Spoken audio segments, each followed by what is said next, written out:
Hi guys, Donna here. Welcome back to Redirect Yourself. Or if this is your first time here, I welcome you. I'm so glad you found us and that you're here today. I do want to say something before I get started on today's video.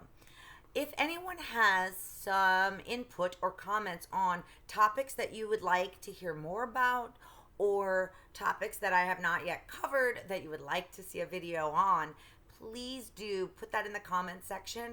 I am hoping to get a little bit more involved with you guys and be more interactive, and hopefully at some point do possibly some live YouTube videos where you guys can interact with me and ask me questions, and we can actually deal with some stuff that maybe is very personal or not personal, but interactive, where you get to ask me questions on the spot live. I really think that would be a lot of fun. But for today, we are going to talk about gaslighting behaviors or manipulation tactics. So this is very much linked to my previous video on ambient abuse.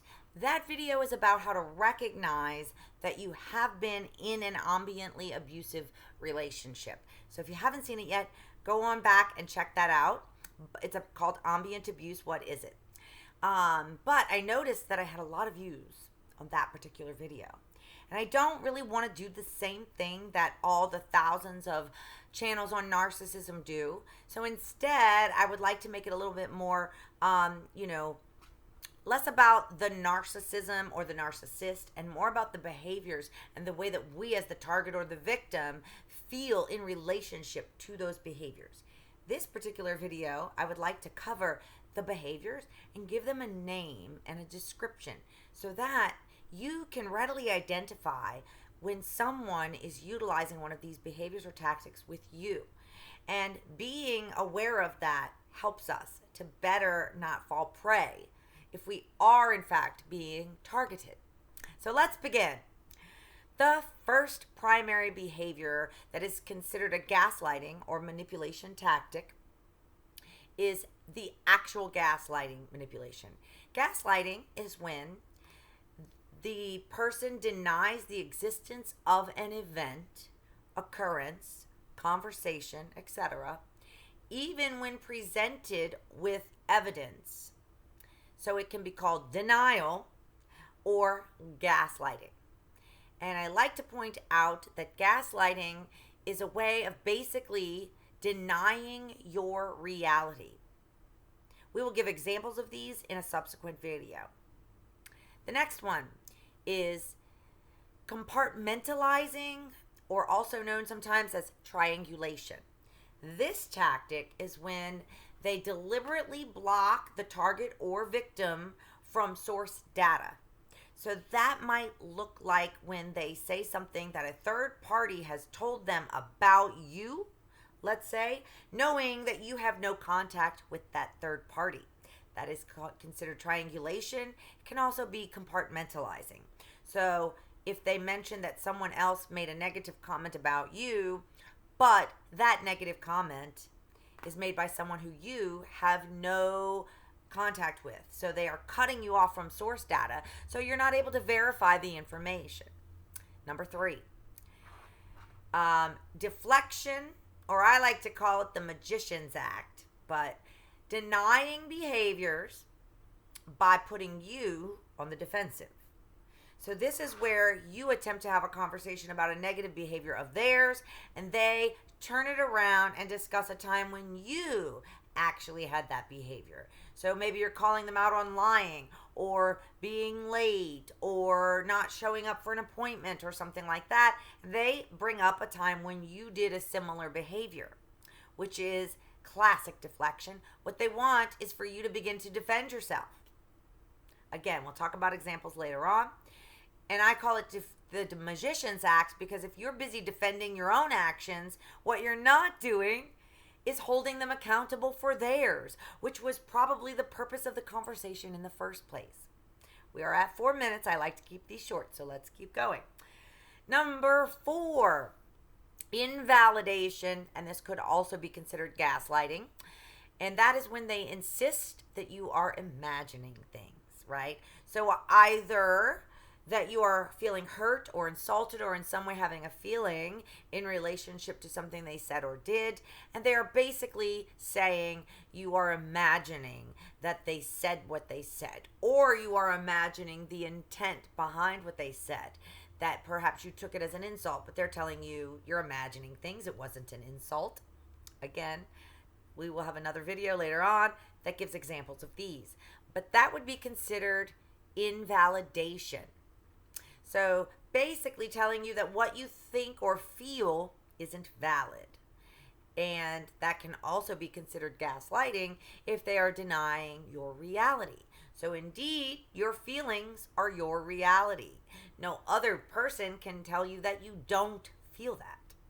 That is a classic invalidation. The next one is minimization. This is where they attempt to get you to feel shame or guilt for expressing your feelings, your thoughts, or your opinions. Again, this could be invalidation, but it's also minimization. So if you are expressing something that seems very important to you, they will make out like it's really minimal, or it's very light, or it's not as important as you think it is. And what they want there is for you to feel silly or shameful or guilty for making like it's a big deal. And then number 6 is insisting that others are the source of their poor decisions or choices. So this is classic blame. Basically, they're saying if you wouldn't have done X, or if you knew how to better communicate, or if you weren't denying me, what I needed, I wouldn't have had to go do that, say that, be that. So they're basically trying to shift blame from themselves for making decisions, right, onto somebody else as the reason for that. It can also be called scapegoating. So when some particular person is blamed for the behaviors of other people, namely the toxic person, right, who's making poor choices. And then number 7 is depreciation. This is where they disguise criticism as advice, right? So like, if only you knew how to speak more diplomatically, we wouldn't have all these arguments, that kind of thing. So they are basically blaming, but it's also depreciation, because what it's doing is insulting the other person in order to make themselves appear better, or to appear that they're giving you advice on how to be better, how to improve. And I also think this is gaslighting, because if I am attempting to criticize you, but I'm calling it advice, right? Like, if only you weren't so stupid, we wouldn't have these problems. That's not advice. Number 8. Another invalidation tactic is that they want to get the last word.